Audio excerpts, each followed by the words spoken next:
Hurmatli yurtdoshlar, yangi haytek ko'rinishdagi darvozamiz tayyor bo'ldi.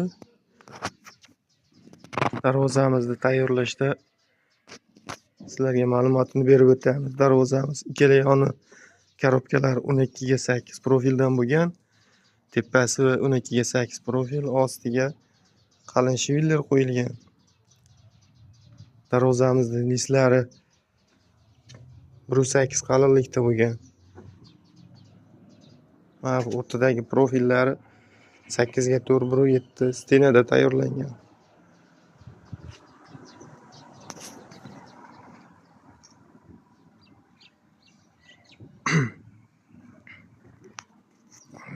Ruchkalari Zuber ruchkalar qo'yilgan. Darvozamizda tepalariga mana bu lazerda diskes qo'yilgan. Havo aylanishi uchun. Darvozamizda Farg'ona viloyati Go'yda tumani Bachqir qishlog'iga o'rnatdik.